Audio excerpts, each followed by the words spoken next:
Hey guys, Kendra Fitzgerald here again with another video for you. I'm really excited to bring this topic to you because it's something that I get asked about a lot from moms, from new moms to moms with older kids to even, guys ask me the same thing too. Core strength. How do you really build core strength? And especially for women after you have children, the muscles get so stretched out when you have a baby. It's really important to pull it all back in. And it can be such a subtle movement, but it's so important to really knit everything back together. So I'm going to show you how to do just that, and it does not involve any crunches. And a PSA to everybody out there: stop doing crunches. Crunches are not necessary. You don't have to do them. In fact, I'm going to give you a quick anatomy lesson. So the ab muscles are four different muscles. So there's the transverse abs that go all the way around your core, kind of like a corset. They hug in your internal organs. They keep everything in place. They're good muscles. They also contract when you cough or you sneeze, so that's how you know that they're working, which is also why sometimes your back goes out when you sneeze, because those muscles aren't strong. Little side note. The other muscles are the oblique muscles. You have internal and external obliques. They're like the pocket muscles, so they help you twist, they help you rotate, they go from the rib cage to the hips. And then there's the abdominal rectus abdominis muscles, the six-pack muscles that everybody likes to work. They go from the bottom of the rib cage to the top of your pubic bone, and they're responsible for flexion of your spine, which is what you work in crunches. Unfortunately, when you work crunches all the time, the only thing you're working is that muscle. Everything else kind of gets, thrown by the wayside. So what we really need to do is focus on those deeper core muscles. And let me give you a little bit of a trivia thing here. When you work your core muscles, your transverse abdominals all the way around, you can actually take inches off of your waist because you're squeezing the contents of your core in. Those muscles are getting tighter, which is going to tighten up your waist. That is a good thing. But it also is going to really support your back. And for moms who had a baby, usually what happens is your abdominals will separate because there's a line here of fascial tissue that when you have a baby, the stomach expands and the muscles go out to the side. So you might end up having a diastasis recti where the abs separate, and then you have to work really hard to get that to pull back together. So that's what we're going to work on today. There are no crunches. It's all deep breath work. And I really want you to feel it deep in your core. If you don't feel it, email me, comment on the video, let me help you feel it, because this is one of the most important moves you can do in your workout life. Starting on your back with your feet flat, we're going to take deep core contractions. So you're pulling the navel back as you exhale, pulling the belly button in towards the spine and squeezing the core towards the midline. So as you exhale, you're pulling the rib cage down towards the pubic bone. You want to feel this across the entire corset of the core. Your lower back, you should have a little bit of space under there. It shouldn't be totally flat. It should be supported on either side. If you feel stable, you can start to move your leg out one at a time.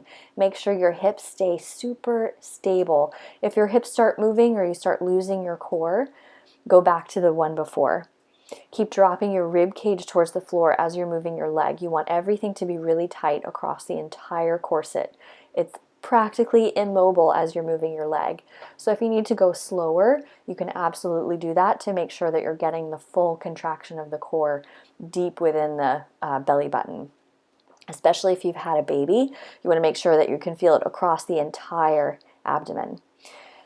A bonus is if you have a kid's ball or a block or something you can put between your knees, you can squeeze the block or the ball between your knees. It'll give you a little bit more inner thigh activation and lift the pelvic floor as well. So think of a Kegel, like you're trying to hold in from going to the bathroom. The next step is to lift both knees up over your hips. Again, if you can't keep the core engaged while the knees are up over the hips, go back to the one before. You want the rib cage to press down, everything towards the midline. The next step from that is to pull the knees up over the hips, keep the core engaged, same position, neutral spine, neutral pelvis. Make sure your hips are not moving at all. That's where the work comes from in the core. So if you feel like it's moving at all, go back to the step before. It's okay to work on just the transverse contractions for as long as you need. Keep pulling the rib cage down towards the floor. The next step is to lift the arms up and alternate one leg at a time. Again, biggest part of this is to keep the core exactly where it is. Keep it immobile. You got to use all those core muscles, pull the rib cage down, pubic bone down, and keep the lower back pressing down towards the floor. The last option is really for the lower core. Take the ball overhead, anchor the shoulders, and extend one leg out at a time. Again, keeping that rib cage pressing down towards the floor. Think of pressing the lower back down into the floor now while your legs are working.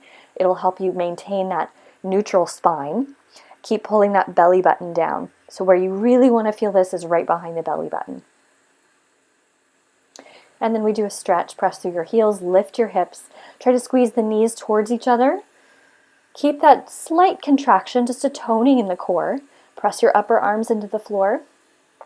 And then slowly lower all the way back down to the floor. If you have the ball, you can grab the ball, put it back between your knees. Lift and squeeze the ball with your knees. Press down through your heels so you're lifting your glutes. And you'll feel a stretch and a toning in your core. Make sure you feel your glute muscles.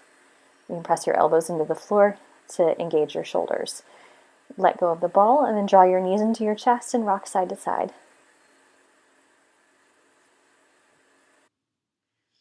The second phase of the workout is on all fours. So we're working against gravity here with the transverse abdominal work. So you're exhaling and pulling the navel back towards the spine. What you want to avoid is rounding in your back when you exhale. We want to try to keep the spine neutral. So you inhale, release it, and exhale, pull it back towards the spine, trying to resist rounding in your lower back. Once you have that, you can take your left leg back, and then the right arm extends. Keep the core nice and tight and resist with the back leg as your core is pulling back. Hold here 5 to 10 breaths, more if you feel like it, and then switch sides, making sure to anchor right into the rib cage, pulling the rib cage down towards your pelvis, cinching in the waist, but then pressing back through your leg. Make sure you're pulling across the navel and pulling all the way back in towards the spine. The last one is a wall sit. So we're going to sit against the wall. Your back is flat. Press the lower back. You have a little bit of space behind your lower back. And then again, transverse abdominal contractions. Breathing into the core as you exhale, pulling the navel back towards the spine. Think of pulling from the outside of your rib cage to the inside of your rib cage. You can even feel the side muscles working. Press the rib cage towards the wall. Knit the belly button back. There's a little space behind your back, and really cinch it in. Then you can start to alternate one arm at a time up overhead and play around with what happens in your rib cage. Keep the core nice and tight. All right, so that was the workout. Super simple, super easy. You can do this 2, 3, 5, as many times a week as you want. The more, the better. And eventually, once you get control of those muscles and you can really feel them, you can start doing it on the bus. You can do it while you're standing in line, while you're picking up your kids. Really integrate it into your life. That's what's going to make the biggest difference. When you're standing at the stoplight, take deep breaths and really squeeze the core back when you're standing there. So I hope you like this video. Let me know what you think in the comments. Feel free to share it if you loved it. And if you have videos or questions that you'd like for me to answer or workouts that you'd like to see, please let me know in the comments below and I will work on getting those answered for you. Talk to you soon. Bye.